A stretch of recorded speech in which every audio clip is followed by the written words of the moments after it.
This is my son, Skaar. Damn, who the fuck cut your hair, bro? They've got to mow the whole goddamn lawn.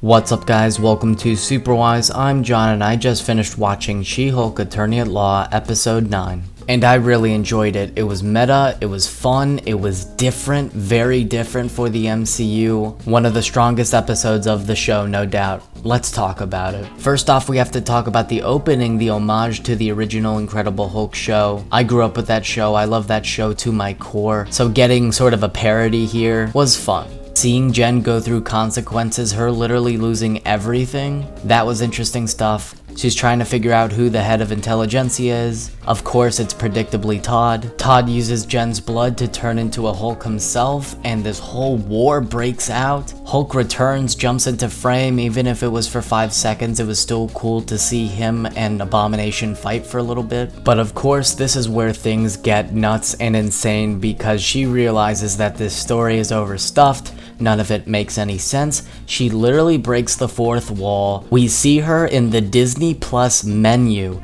and she goes to the assembled section to figure out who's writing the story. It is insane. I loved her whole journey into meeting Kevin. I would have preferred to see the real Kevin Feige, but apparently he doesn't like to be on screen, so that's why they went the bot route. It worked fine. I would have preferred the real Kevin, but what we got, okay. Then there's this whole fun meta commentary about Jen writing her own story. She doesn't want it written by Kevin. She determined how it's gonna be told. I really like that. She quips, she asks when the X-Men are coming, which I found funny. It was really fun to enter this meta universe where we see who's pulling the strings, how this stuff is operated. It was really fun. At the end, everything wraps up. Jen asked if Kevin could bring Daredevil back, in which Charlie Cox returns, which was awesome. They're all having dinner. It's so great to see Matt Murdock be happy. And then Hulk pops into frame and introduces Skaar. That was mind-blowing. They done messed up my guy's hairline. They gotta fix that, because that, I don't know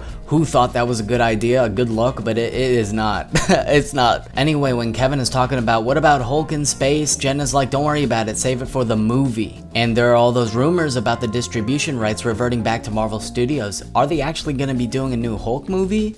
Tackling this Skaar stuff? I hope. I definitely want to see that. The finale was fun and meta. I loved it. I wish the show was better overall, because overall, it was fine. I enjoyed it. I had fun. But besides the finale, it didn't really stand out to me. Of course, I'm going to remember the finale, the meta-ness of it, and of course I'm going to remember Daredevil for bringing him back in such a great way. But the show itself was just fine. The majority of the jokes were painfully unfunny. I know comedy is subjective, but bruh, I laughed once throughout this entire show, and I usually laugh at jokes in every MCU movie. So it's a weird thing for me to not laugh. If I was laughing throughout this show, then I would have a much better time. But since the show made it a point that it's a legal comedy and it ain't all that funny, there's an issue there. Writing can be on the weaker side. You know, Pug and Nikki, who are friends of Jen, they were just there for plot. We didn't get any real exploration for them. Jen's a likable character. I loved exploring the everydayness of the MCU in this show. I just wish it was funnier. I just wish it was executed better.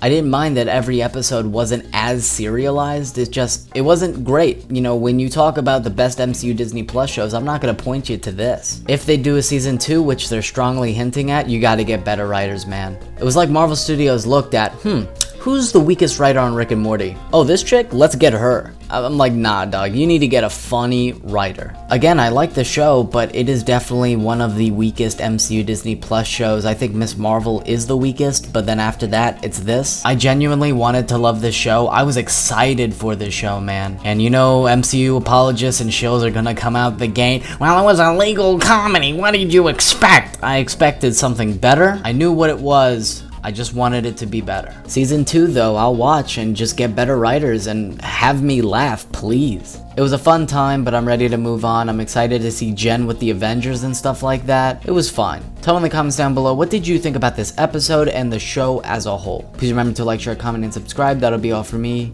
Remember my catchphrase, guys. Stay super wise.